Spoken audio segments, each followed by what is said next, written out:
Oi, gente, tudo bem com vocês? Eu espero muito que sim. Eu sou a Vitória e sejam bem-vindos ao Vexa. Você já entrou em algum lugar e sentiu, sem motivo nenhum, que tinha alguma coisa errada ali? Não era medo de assalto, não era medo de escuro, era uma sensação mais funda, como se o lugar estivesse quieto demais. Como se alguma coisa estivesse esperando você perceber. Isso aconteceu comigo quando eu trabalhei no turno da madrugada em uma fábrica de peças automotivas em Contagem, na região metropolitana de Belo Horizonte. Eu não fiquei muito tempo lá, foram só alguns meses, mas foi o suficiente para eu entender uma coisa. Tem lugares que não ficam vazios depois que todo mundo vai embora. Durante o dia, a fábrica era um caos. Barulho de metal batendo, empilhadeira passando, gente gritando por cima das máquinas, cheiro de óleo, graxa e ferro quente.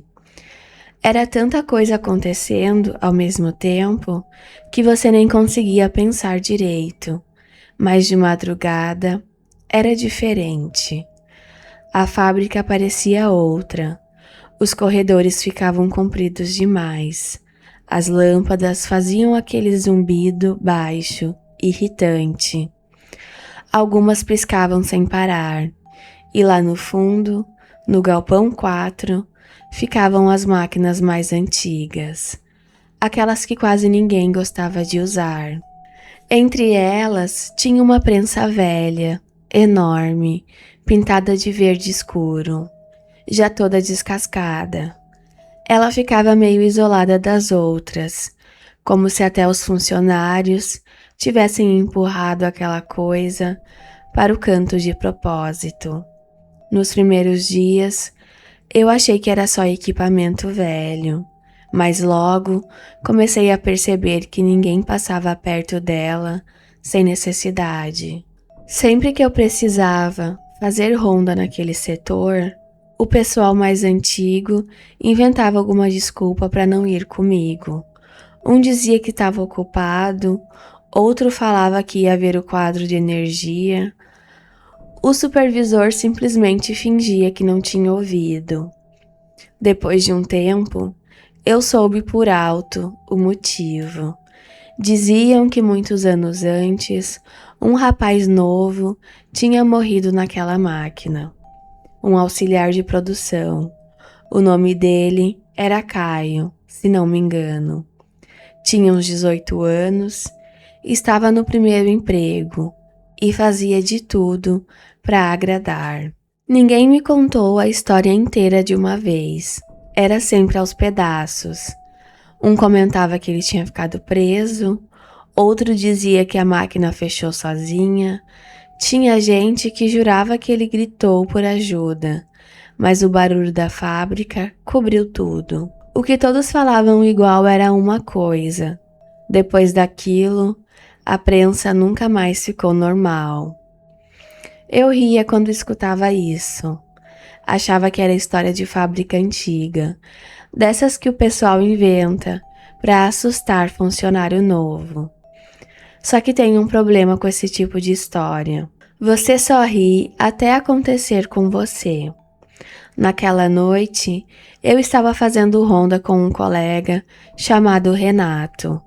Ele era um cara quieto, trabalhava ali há mais de 15 anos e não gostava de conversar muito durante a madrugada. Por volta das 3 da manhã, um alarme disparou no galpão 4. Não era alarme alto, era só aquele bip repetido no painel. Mas no silêncio da fábrica parecia muito pior. Eu e Renato fomos até lá com as lanternas na mão, achando que podia ser algum sensor com defeito.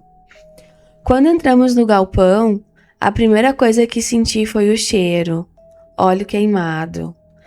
Só que não era aquele cheiro normal de máquina funcionando, era mais forte, pesado. Parecia ferro quente misturado com alguma coisa podre. A prensa estava no fundo, apagada. Nenhuma luz no painel, nenhum botão aceso, nada. Mesmo assim, quando a gente se aproximava, ouvia um som vindo dela. Um estalo baixo, depois outro. E então, aquele barulho lento de máquina acordando, como se as engrenagens estivessem se mexendo por dentro, uma por uma. Eu parei na hora. Renato também parou. Dava para ver no rosto dele que aquilo não era novidade. E foi isso que me assustou mais. Não foi o barulho, foi perceber que ele já sabia. A prensa começou a vibrar bem de leve. O chão parecia tremendo embaixo da bota. A luz do galpão piscou uma vez, depois voltou mais fraca. E aí eu ouvi. Não foi alto, não foi claro, mas eu ouvi. Uma voz baixa, arrastada, saindo de perto da máquina. Parecia alguém falando com a boca cheia de sangue. A voz dizia que ainda estava preso. Meu corpo inteiro travou. Eu queria perguntar alguma coisa para Renato, mas minha garganta fechou. A gente ficou olhando para aquela máquina como dois idiotas, esperando uma explicação que não vinha. Foi quando a luz apagou por menos de um segundo. No escuro, eu vi uma silhueta. Um rapaz magro, parado perto da prensa. Quando a luz voltou, ele não estava mais.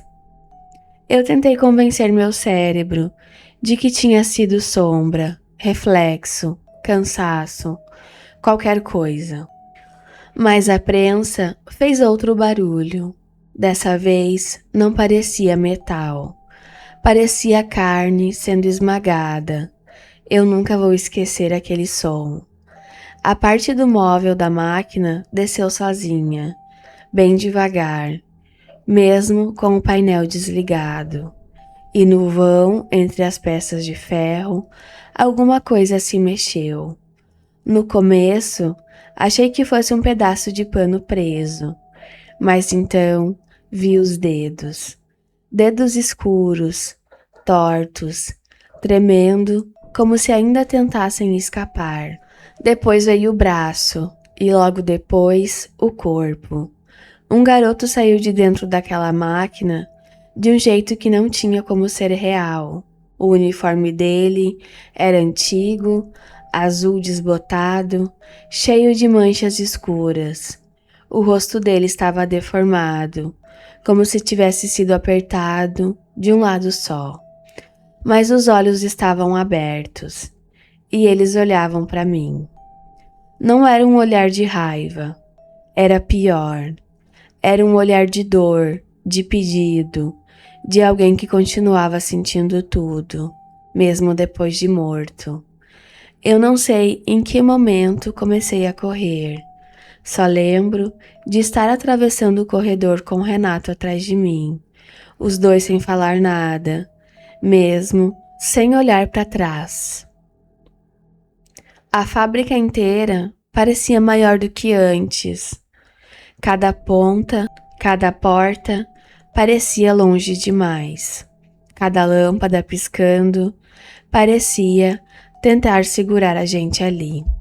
Quando finalmente chegamos na portaria, o segurança da noite olhou para a nossa cara e não perguntou quase nada. Ele só virou os olhos na direção do galpão 4, como se entendesse, como se já tivesse visto outros saindo de lá daquele mesmo jeito. Eu pedi demissão, poucos dias depois. Não quis explicar, não quis discutir, só fui embora. Por curiosidade, tentei pesquisar sobre tal acidente. Procurei notícia antiga, processo, registro, qualquer coisa. Não encontrei quase nada. Era como se a história tivesse sido apagada. Mas um ex-funcionário depois de muita insistência, me mandou uma foto antiga da equipe da fábrica. A imagem era de 1998. Tinha uns 30 funcionários alinhados na frente do galpão.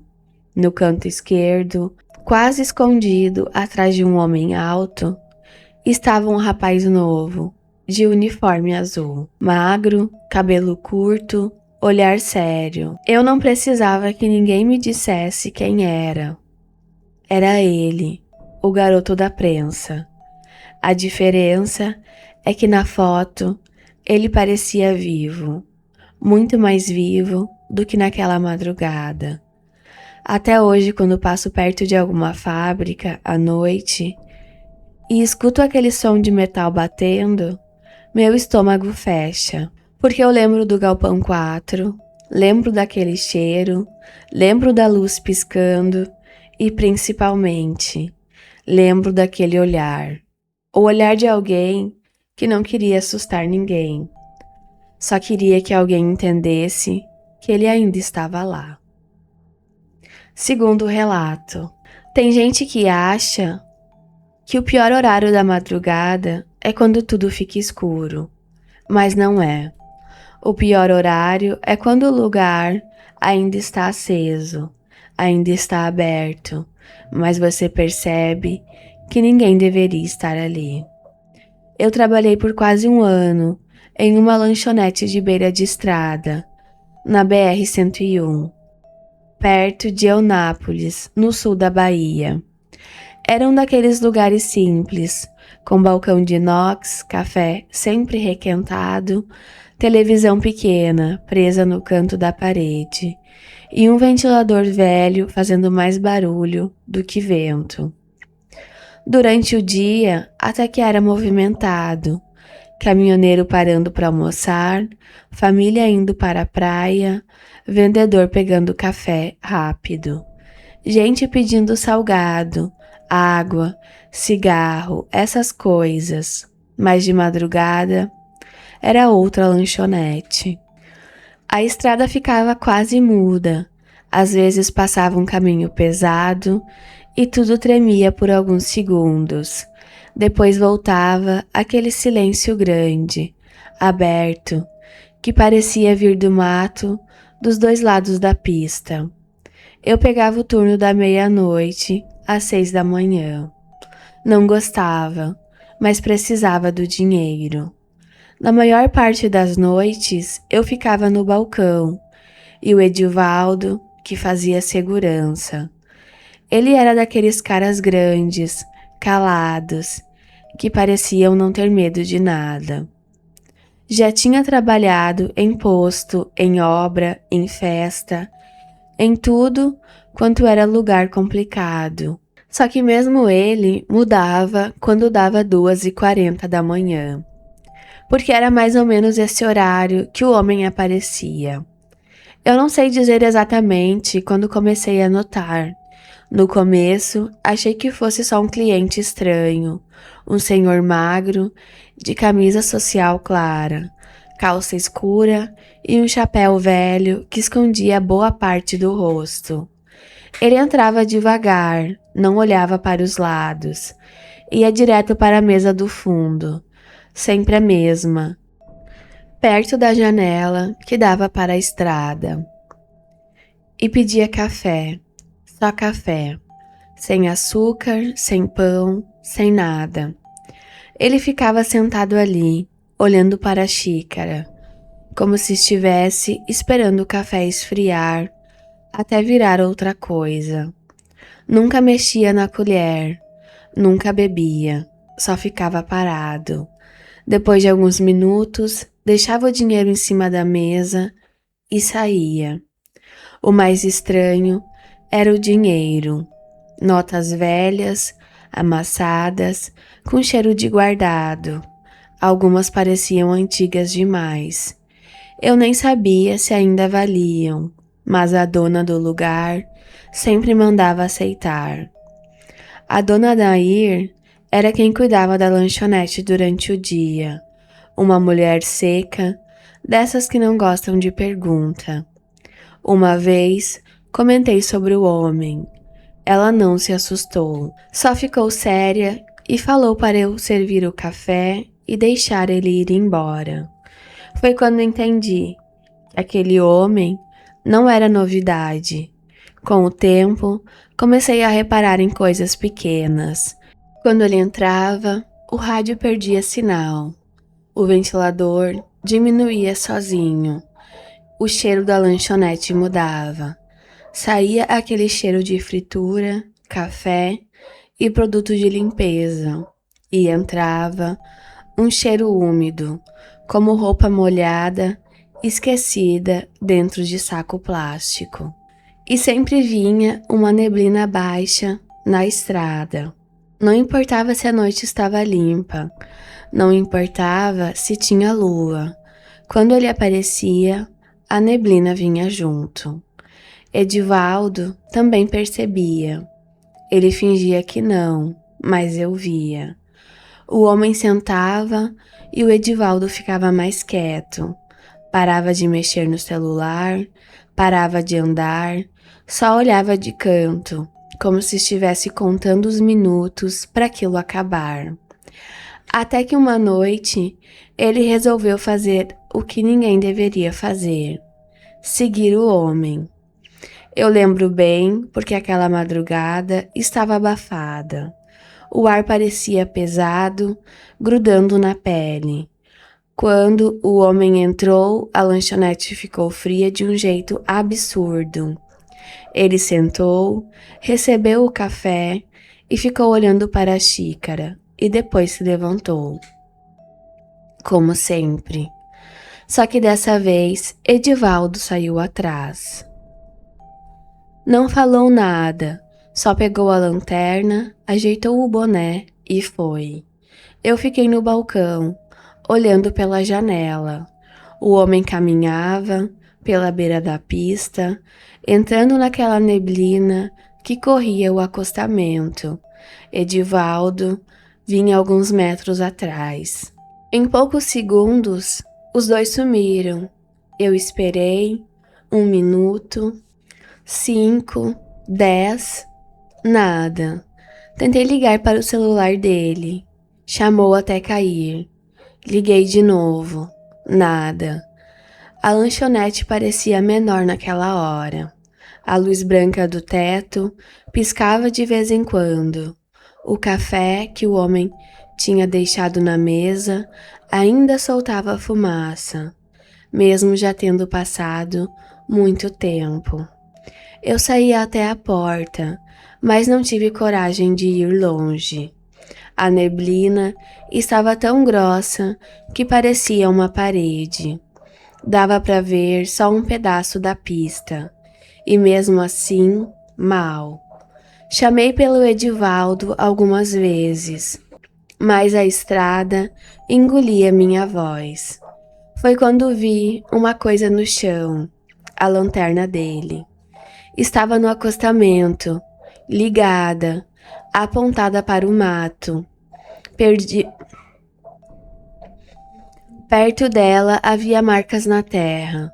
Não eram exatamente pegadas, pareciam mais que alguém tinha sido arrastado para trás.